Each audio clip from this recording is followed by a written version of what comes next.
எங்க நம்பரை குறைக்க கூடாதுன்னு கேட்கறது புத்திசாலித்தனம் கிடையாது. என்ன கேட்கணும்னா 1971 இருந்த விகிதாச்சாரம் குறையக்கூடாது. The proportionate representation should be kept at par. இதைத்தான் நம்ம கேட்கணும். யூபியுடைய 80 100 ஆக்குனீங்கன்னா எங்க 40 50 ஆக்குங்க. யூபிக்கு நீங்க 15 லட்சம் பேருக்கு ஒரு நாடாளுமன்ற தொகுதின்னு வச்சுக்கோங்க, எங்களுக்கு 11 லட்சம் பேருக்கு ஒரு நாடாளுமன்ற தொகுதி கொடுங்க. Because we performed better. இதைத்தான் கேட்கணும். இது ஏன் இன்னைக்கு வரைக்கும் தமிழக முதல்வருக்கு சரி? ஏன்னா இன்னைக்கு நடந்த ரெசல்யூஷன்ல கூட இது ரொம்ப தெளிவாக சொல்லப்படவில்லை. எங்களுடைய எண்ணிக்கை குறையக்கூடாதுன்னு சொல்லிட்டு இருக்காங்க. மக்கள் தொகை அடிப்படையாக வச்சு பேசும்போது சிக்கிமுக்கும் லட்சத்தீவுக்கும் கொடுத்தோம், அதனால தமிழ்நாடு எப்படி கேட்க முடியும், கேரளா எப்படி கேட்க முடியும் கேட்டால், அங்க மைனாரிட்டி தானே கொடுத்தீங்க. மொழி வாரியாக நாங்க மைனாரிட்டி தானே, நாங்க லிங்குவிஸ்டிக் மைனாரிட்டிஸ். எங்களுடைய குரல் புறந்தள்ளப்பட்டு விடக்கூடாது நாடாளுமன்றத்தில். அதனால 71 நீங்க வச்சீங்களே, அந்த proportionate representation it should be maintain. Entire south ஒரு பர்டிகுலர் பார்ட்டிக்கு எதிராக வாக்களித்தால் கூட அதை பற்றி கவலையே பட வேண்டாம். நார்த்ல வாங்கின ஓட்டை வச்சு நாங்க பார்லிமெண்ட் மெஜாரிட்டியை உட்காந்துக்குவோம் அப்படிங்கிற நிலைமை வந்துடும். இது இந்தியா போன்ற ஒரு பன்முகத்தன்மை உடைய ஒரு நாட்டின் ஜனநாயகத்திற்கு எந்த விதத்திலும் ஏற்படுத்ததல்ல. பல பேருக்கு தெரியாத ஒரு விஷயம், நீங்க டீலிமிட்டேஷன் கமிஷன் தன்னுடைய ரிப்போர்ட்டை ஃபைனலைஸ் பண்ணிருச்சுன்னா அது நாடாளுமன்றத்தில் விவாதிக்கப்படும், சட்டமன்றங்களில் விவாதிக்கப்படும். ஏன்னா it will be placed on the floor of the house. ஆனால் விவாதிக்க மட்டும்தான் செய்ய முடியும். அதில் ஒரு திருத்தம் கூட செய்வதற்கு நாடாளுமன்றத்திற்கோ சட்டமன்றங்களுக்கோ அதிகாரம் கிடையாது. அந்த அறிக்கையை எதிர்த்து யாரும் எந்த நீதிமன்றத்திற்கும் போக முடியாது. அதனால பின்னாடி போய் சத்தம் போட்டு எந்த பிரயோஜனம் இல்லை. இப்பயே சத்தம் போடணும். அவங்க அது மாதிரி டேர்ம்ஸ் அண்ட் கண்டிஷன் சரியா போடாம விட்டுட்டாங்கன்னா உடனடியா உச்ச நீதிமன்றத்துக்கு போகணும். வணக்கம், இது தமிழ் குரலின் மெய்ப்பட பேச இன்றைய சிறப்பு விருந்தினர் மரியாதைக்குரிய ஓய்வு பெற்ற IAS அதிகாரி, அரசியல் திறன் ஆய்வாளர் ஐயா திருமிகு ஜி பாலச்சந்திரன் IAS அவர்கள். சார் வணக்கம். சார் வணக்கம் மிஸ்டர் பொன்னைவளவன். வணக்கம். தமிழ்நாடு அப்படிங்கிறது தொடர்ந்து பல விஷயங்களை முன்னெடுப்பாக நம்ம எடுத்துக்கிட்டு இருக்கிறோம். பல அரசியல் சார்ந்து அல்லது நம்மளுடைய கான்ஸ்டிடியூஷன் சார்ந்தே கூட பல ப்ரப்போசல்ஸை முதல்ல வைக்கக்கூடிய ஒரு மாநிலமாக தொடர்ந்து இருந்துட்டு இருக்கிறோம். அந்த வகையில் டீலிமிட்டேஷன் என்கிற ஒரு விஷயத்திற்கு எதிராக தமிழ்நாடு சட்டமன்றத்தில் ஒரு ரெசல்யூஷனை பாஸ் செய்திருக்கார் நம்முடைய முதலமைச்சர். ரொம்ப குறிப்பாக தமிழ்நாட்டுக்கான பிரதிநிதித்துவத்தை நீங்கள் குறைத்து விடக்கூடாது என்கிற குரலும், அரசு கொண்டு வந்த பாப்புலேஷன் கண்ட்ரோலை ஃபாலோ பண்ணதுக்காக எங்களுக்கு தண்டனையா அப்படிங்கிற ஒரு குரலும் வந்திருக்கிறது. டீலிமிட்டேஷன் என்பது முழுக்க முழுக்க சவுத்துக்கே ஒரு டிராஜடியாக மாற வாய்ப்பு இருக்கிறது அப்படிங்கிற பார்வை எப்படி அக்சஸ் பண்றீங்க சார்? இல்ல, அது உண்மைதான். ஆனால் நம்ம கேட்ட டிமாண்ட் சரியில்லை. அதாவது இந்த டீலிமிட்டேஷன் ஆக்டை பத்தி முதல்ல தெரிஞ்சுப்போம். இந்த டீலிமிட்டேஷன் ஆக்ட் படி ஒரு டீலிமிட்டேஷன் கமிஷன் ஒன்று கான்ஸ்டியூட் பண்ணுவாங்க. Delimitation terms and conditions set பண்ணுவாங்க. அது பெரும்பாலும் மக்கள் தொகை அடிப்படையில் பிரதிநிதித்துவம் வழங்கப்பட வேண்டும். அதுதானே democracy on the face of it பார்க்கும்போது. அப்போ அப்படி வழங்கப்படும் சொல்லி பார்த்தபோது என்னாச்சுன்னா, 1952 நமக்கு 42 நாடாளுமன்ற தொகுதி தமிழ்நாட்டுக்கு இருந்தது. நம்ம குடும்ப கட்டுப்பாடை ரொம்ப தீவிரமாக அமல்படுத்தணும். இன் அ வெரி ஹெல்தி வே. அதாவது ரொம்ப கொயர்ஸ் பண்ணாமல் அவங்களுக்கு பெர்சுவேட் பண்ணி பண்ணுறதுல தமிழகம், கேரளா, ஆந்திரா, கர்நாடகாலாம் வெற்றி அடைந்தார்கள். அப்போ அதனால என்னாச்சு, நமக்கு இருந்த 42 தொகுதி 39 தொகுதி ஆயிடுச்சு 1971 எலெக்ஷன்ல. இதை தமிழ்நாடு அரசு கூக்குரல் எழுப்பியது. இது என்ன அநியாயமா இருக்கு, நாங்கள் நல்ல வேலை செஞ்சோம்னு மக்கள் தொகை குறைஞ்சிருச்சுன்னு எங்களுக்கு கம்மியான சீட் கொடுத்தீங்கன்னா என்ன அர்த்தம்னு கேட்டோன்னே அந்நேரம் அவங்க என்ன சொன்னாங்க, ஆமா நீங்க சொல்றதுல ஒரு இது இருக்கு, அடுத்த 50 வருஷத்துக்கு 1971 சென்சஸ் படிதான் இருக்கும், சீட்டை நாங்கள் குறைக்க மாட்டோம் கூட்ட மாட்டோம்னு சொன்னாங்க. இப்போ அது இப்போ 2021 முடியுது. 2021 சென்சஸ் நடந்த உடனே மறுபடியும் மக்கள் பிரதிநிதித்துவம் அடிப்படையில் சீட்டு கொடுக்கறதுன்னா என்ன நடக்கும்? ஒரு சின்ன உதாரணம் சொல்றேன். தமிழ்நாட்டில் இன்னைக்கு 15 லட்சம் வாக்காளர்களுக்கு ஒரு நாடாளுமன்ற தொகுதி இருக்கு. மொத்தம் ஒரு நாடாளுமன்ற தொகுதிக்குள்ள ஓட்டர்ஸ் டோட்டலா 15 லட்சம் பேர், ஏறக்குறைய கொஞ்சம் கூட கொஞ்சம் மேல இருக்கலாம். யூபியில் 17 லட்சம் பேருக்கு இருக்கு. இப்போ இவங்க எல்லாரும் கேட்கறது என்ன கேட்குறாங்க, தமிழ்நாடு முதல்வருக்கு இருந்து ஆரம்பிச்சு எல்லாரும் என்ன கேட்குறாங்க, நீங்க எங்களுக்கு இருக்கிற 39+1 நம்ம பாண்டிச்சேரி சேர்த்துக்கோம், இந்த 40 நீங்க குறைக்கக்கூடாது அப்படின்னு சொல்லி கேட்குறாங்க. இதுல ஆபத்து என்ன இருக்குன்னு அவங்க உணரல. இப்ப அடுத்து இவங்க சொல்றாங்க, டீலிமிட்டேஷன் கமிஷன் சொல்றாங்க, ஒவ்வொரு நாடாளுமன்ற தொகுதிக்கும் 15 லட்சம் வாக்காளர்கள் தான் இருக்கணும் அப்படின்னு சொல்லிட்டாங்கன்னு வைங்க. நம்ம 40 அப்படிதான் இருக்கோம், குறையாதே. ஆனால் யூபியில் இன்னைக்கு 17 லட்சம் பேர் இருக்காங்களே, அதுல 17 லட்சத்திலிருந்து 2 லட்சத்துக்கு குறைப்பாங்கல்ல ஒவ்வொரு நாடாளுமன்ற தொகுதிக்கும். அப்ப 80 தொகுதியில 80 × 2 160 லட்சம் வாக்காளர்கள் எக்ஸ்ட்ரா வருவாங்கல்ல. 160/15 11 புது நாடாளுமன்ற தொகுதி வரும்ல. அப்போ அவங்களுடைய 80 91 ஆகும். உங்களுடைய 40 40லயும் நிற்கும். இதுல பிரதிநிதித்துவம் குறையுதா இல்லையா? அதனால எங்க நம்பரை குறைக்க கூடாதுன்னு கேட்கறது புத்திசாலித்தனம் கிடையாது. என்ன கேட்கணும்னா 1971 இருந்த விகிதாச்சாரம் குறையக்கூடாது. The proportionate representation should be kept at par. இதைத்தான் நம்ம கேட்கணும். அப்ப என்ன ஆகும்னு சொல்றேன். நீங்க யூபியில 80 90 ஆக்குனீங்கன்னா எங்க 40 45 ஆக்குங்க. யூபியுடைய 80 100 ஆக்குனீங்கன்னா எங்க 40 50 ஆக்குங்க. யூபிக்கு நீங்க 15 லட்சம் பேருக்கு ஒரு நாடாளுமன்ற தொகுதின்னு வச்சுக்கோங்க. எங்களுக்கு 11 லட்சம் பேருக்கு ஒரு நாடாளுமன்ற தொகுதி கொடுங்க. Because we performed better. இதைத்தான் கேட்கணும். இது ஏன் இன்னைக்கு வரைக்கும் தமிழக முதல்வருக்கு சரி? ஏன்னா இன்னைக்கு நடந்த ரெசல்யூஷன்ல கூட இது ரொம்ப தெளிவாக சொல்லப்படவில்லை.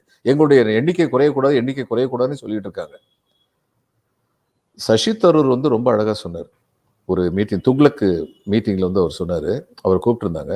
அவர் பேசும்போது சொன்னாரு, இந்த 2021 சென்சஸ் பேசிஸ்ல நீங்க வச்சிட்டீங்கன்னா யூபியுடைய நாடாளுமன்ற தொகுதிகள் என்டையர் சவுத் இந்தியாவுடைய நாடாளுமன்ற தொகுதிகளை விட அதிகமா போயிடும்.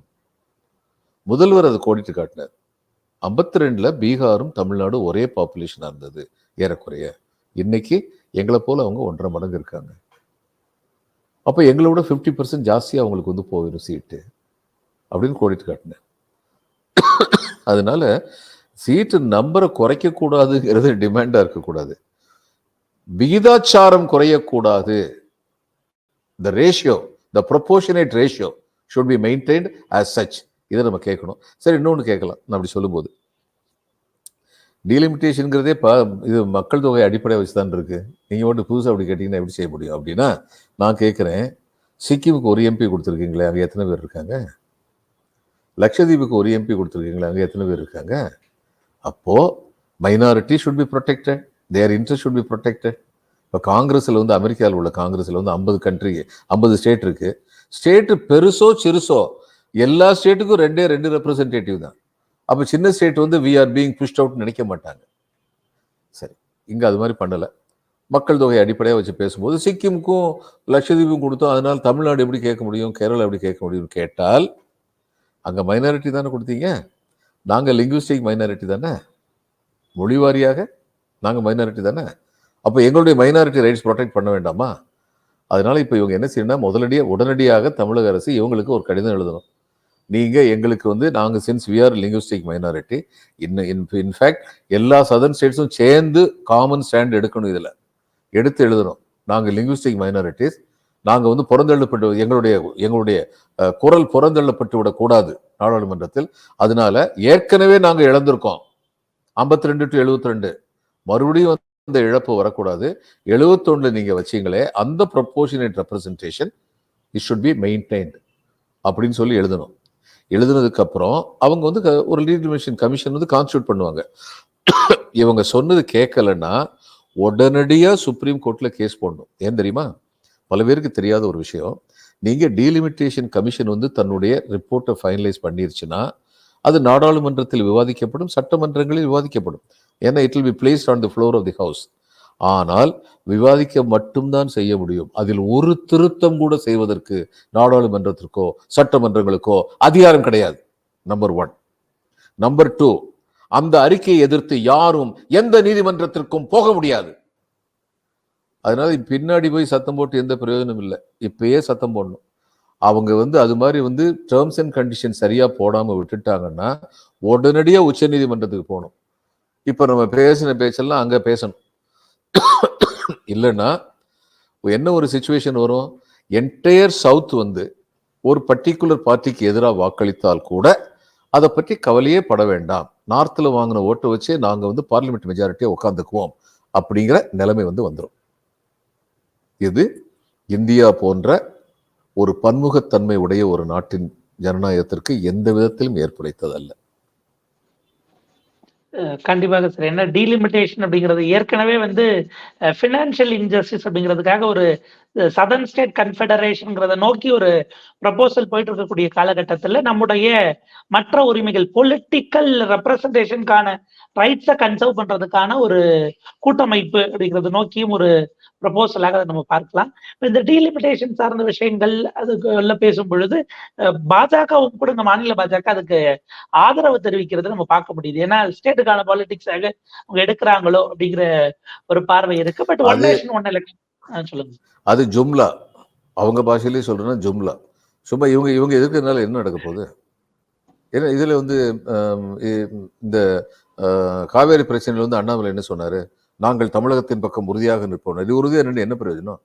சென்ட்ரல்ல வந்து வேற சொல்லிட்டாங்கன்னா இவங்க என்ன செய்ய முடியும்?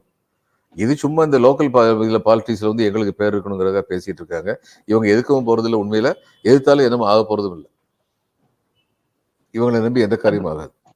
அதுவும் அவங்க வந்து என்ன சொன்னாங்கன்னா, சட்டமன்றத்தில் வந்து திரு ஐயா அவர்கள் அந்த ப்ரொபோசலுக்கு சொன்னார், நாங்கள் இந்த தீர்மானத்தை ஆதரிக்கிறோம்னு சொல்லுங்க அப்படின்னாரு. அவங்க ஆதரிக்கிறோங்கிற வார்த்தையை சொல்லவே இல்லை. நீங்க சொன்ன கன்சர்ன்லாம் சொல்ல வேண்டிய இடத்துல நாங்கள் சொல்லுவோம்னு மட்டும்தான் சொன்னாங்க. இந்த தீர்மானத்தை ஆதரிக்கிறோங்கிற வார்த்தை வானதி சீனிவாசன் அவர்களுடைய வாயிலிருந்து வரவே இல்லை. இதுதான் உண்மை. கண்டிப்பாங்க சார். அப்ப அந்த இடத்துல இருந்து அவங்க அதை நகர்த்துறாங்க. அவங்களுக்கான பாலிடிக்ஸ் அப்படின்னு பார்த்தா, ஒன் நேஷன் ஒன் எலெக்ஷன் அப்படிங்கிற அந்த ப்ரப்போசலே கூட இன்னமும் கூட எந்த விதமான கிளாரிட்டியும் இல்லாம இருக்குது. ஒரு ஓய்வு பெற்றல்ல பதவிக்காலம் முடிந்த ஒரு குடியரசுத் தலைவரை கொண்டு வந்து வச்சு போயிட்டு இருக்குங்கிறத பார்க்க முடிகிறது. சென்ட்ரல் சார்ந்த பல சட்டங்கள்ல நமக்கு அதுல மறுதளித்தாலும் கூட சட்டமன்றத்தினுடைய ரெசல்யூஷன் என்ன பவர் இருக்குங்கிற ஒரு பார்வை இருக்கு. குறிப்பா எலெக்ஷன் கமிஷன் எலெக்ஷன் சார்ந்த விஷயங்கள்ல அது எந்த அளவுக்கு எஃபெக்டிவா இருக்கும்னு பாக்குறீங்க சார்? இல்லை, சென்ட்ரல் ஆக்டில் வந்து இவங்க தலையிட முடியாது. என்ன சொல்ல போனால் அவங்க சிட்டிசன்ஷிப் அமெண்ட்மெண்ட் ஆக்ட் வந்து அவங்க நாடுபுறம் கொண்டு வந்துட்டாங்கன்னா தமிழ்நாடோ கேரளாவோ என்ன செய்ய முடியாது. என்ன முதல்வர் வந்து என்ன சொல்கிறாருன்னா, நாங்கள் இங்கே அமல்படுத்த மாட்டோம்னு சொல்கிறது காரணம் என்னென்னா, இங்கே அதை அமல்படுத்த வேண்டிய தேவையே இல்லை. சிட்டிசன்ஷிப் அமெண்ட்மெண்ட் ஆக்ட் வந்து இங்கே அமல்படுத்த வேண்டிய தேவையே இல்லை. ஆனால் அதே சமயம் அந்த அமெண்ட்மெண்ட் ஆக்டில் வந்து எந்த ஒரு நாட்டிலும் மைனாரிட்டியாக இருந்தாங்கன்னா அவங்க இங்கே வந்தாங்கன்னா உடனடியாக அவங்களுக்கு சிட்டிசன்ஷிப் இதில் தான் நினைக்கிறேன் இல்லையா, சிட்டிசன் அமெண்ட்மெண்ட் ஆக்டில் தான் அப்படின்னு சொல்கிறது வந்து பார்டரே இல்லாத ஆப்கானிஸ்தானை முதற்கொண்டு சேர்த்து வச்சுருக்காங்க. அங்கேருந்து வந்தால் கூட ஹிந்து மைனாரிட்டிஸ் வருவாங்க, வேறு யார் வருவாங்க, வந்தாங்கன்னா அவங்களுக்கு ஹிந்து உரிமை கொடுப்பான்னு சொல்கிறாங்களே. அப்போ ஸ்ரீலங்காவிலேருந்து வர்றவங்க அவங்களும் ஹிந்துஸ் தானே தமிழர்கள் வந்து, ஏன் ஸ்ரீலங்காவை சேர்க்கலை அப்படின்னு கேட்டதுக்கு உள்துறை அமைச்சர் என்ன சொல்கிறாரு, அது அந்த காலத்திலேயே அவங்களுக்கு சட்டம் இயற்றியாச்சு. அந்த சட்டம் என்னன்னு கூட இவருக்கு தெரியுமான்னு எனக்கு தெரியாது. ஸ்ரீமாவோ பண்டாரநாயக்க சாஸ்திரி 2 பேரும் ஒரு ஒப்பந்தம் போட்டாங்க. அந்த ஒப்பந்தப்படி என்ன பண்ணாங்க, இங்கே உள்ள தமிழர்களில் 6 லட்சம் பேருக்கு நாங்கள் குடியுரிமை கொடுப்போம் அப்படின்னு சொல்லி ஸ்ரீமாவோ பண்டாரநாயக்க சொன்னாங்க. கல்கி தான் அதை எதிர்த்து ரொம்ப பெரிய தலையங்க எழுதினார் அந்த காலத்தில், கல்கி கிருஷ்ணமூர்த்தி. ஏன்னா 6 லட்சம் பேர் மீதி உள்ளவங்க அனாதைகள், நாடற்ற அனாதைகள், குடியுரிமை பெறாத அனாதைகள் அப்படின்னு ஆயிடுவாங்க. அதுலேருந்து கிளம்பி வந்தவங்க தான் அந்த காலத்தில் அகதிகளாக கிளம்பி வந்தாங்க. இது என்ன நியாயம்? பல நூற்றாண்டு காலமாக அங்கே வாழ்ந்திருந்தவர்கள், இலங்கையின் பூர்வ குடிகளாக கருதப்பட்டவர்கள், அவங்களுக்கெல்லாம் வந்து இப்படிப்பட்ட உறுதி கொடுக்கறதோ, அல்லது மலையக மக்கள்னு சொல்றாங்கல்ல, இங்கிருந்து கூட்டு போனாங்க பிளான்டேஷன் லேபருக்கு. அந்த காலத்தில் வந்து பாரதிதாசன் சொன்னார், நீரோடை நிலங்கிழிக்க நெடுமரங்கள் நிறைந்து பெரும் காடாக்க பெருவிலங்கு நேரோடி வாழ்ந்திருக்க பருக்கை கல்லின் நெடுங்குன்றில் பெலஞ்சேர பாம்பு கூட்டம் போராடும் பாழ்நிலத்தை புதுக்கியவர் யார்? அந்த நாளில் அழகு நகருண்டாக்கி சிற்றூரும் வரப்படுத்த வயலும் 6 தேக்கிய நல் வாய்க்காலும் வகைப்படுத்தி நெற்சேர உழுதுழுது பயன் உழைத்த நிறையுழைப்பு தோள்கள் எல்லாம் எவரின் தோள்கள்?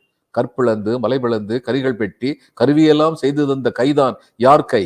பொற்றுகளை கடல் முத்தை மணிக்குலத்தை போயெடுக்க அடக்கிய மூச்சு எவரின் மூச்சு அப்படின்னு சொல்லி கேட்டார். அப்படித்தானே இவங்க போய் அங்கே போய் ரத்தத்தை சேர்ந்துனாங்க, அப்படி அந்த நாட்டை வளப்படுத்தினாங்க. அவங்களுக்கு ஒண்ணுமே இல்லை, உங்களை கொஞ்சம் பேரை நாங்கள் வச்சுக்கிறோம், மீதி உள்ள ஆளுங்களுக்கு ஒண்ணுமே இல்லைன்னு சொல்லி சொன்னா அது எந்த விதத்தில் நியாயமான ஒரு சட்டம்?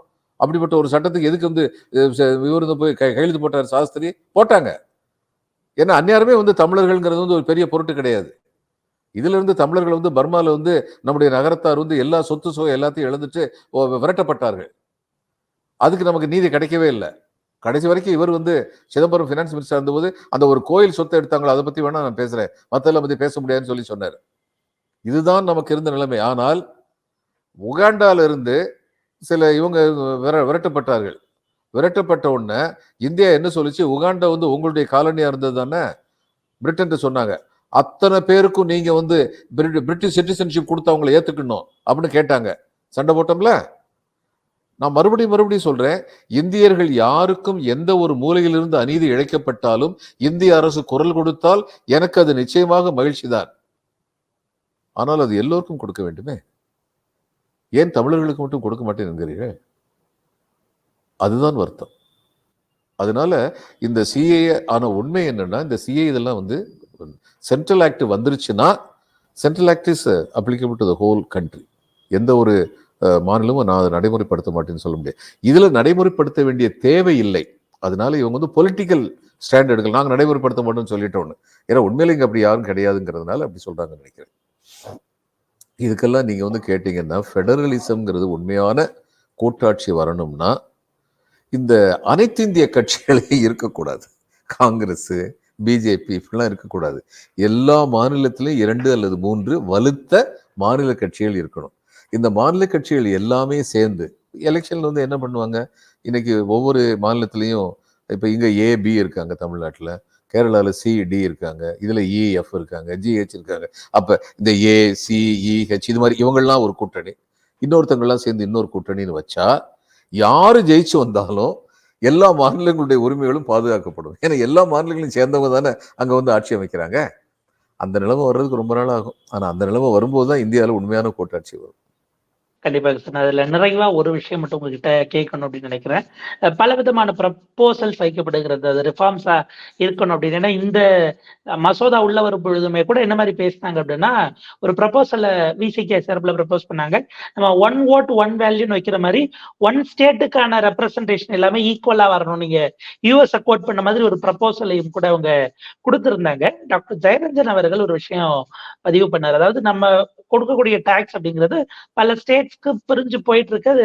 அதையே கூட அந்த அந்த அந்த குவாண்டம் எவ்வளவு பர்சன்டேஜ்ங்கிறதெல்லாம் ஒரு ரீவிசிட் பண்ணணும். ரொம்ப நாளா அது அப்படியே போயிட்டு இருக்கு.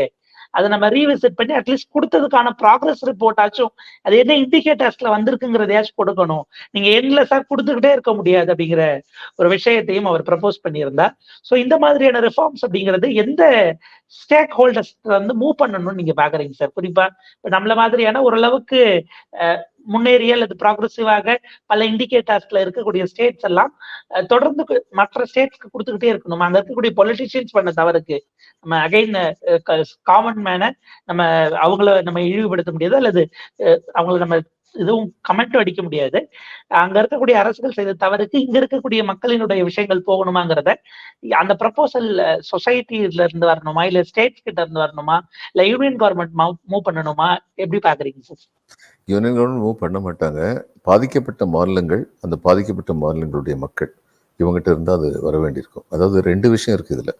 ஒன்று நீங்கள் சொன்னீங்க, இந்த கொடுத்துக்கிட்டே இருக்குமே அதில் பலன் என்ன இருக்குங்கிறது ஆராய வேண்டாமா? கண்டிப்பாக ஆராயணும். அதுக்கு தகுந்தபடி இன்சென்டிவ் ப்ளஸ் டிஸ்இன்சென்டிவ்ஸ் இருக்கணும். அதையும் தவிர கொடுத்த பணத்தை சரியாக பயன்படுத்தின மாநிலங்கள் இருக்காங்களே, கர்நாடகாவோ குஜராத்தோ தமிழ்நாடோ இருக்காங்க, மகாராஷ்டிராவோ இருக்காங்களே, இவங்களுக்கு பெட்டர் பெர்ஃபார்மன்ஸுக்கு இன்னைக்கு கொடுக்குற இது வந்து ப்ரொப்போர்ஷன் ஸ்ட்ரென்த் வந்து ரொம்ப கம்மி.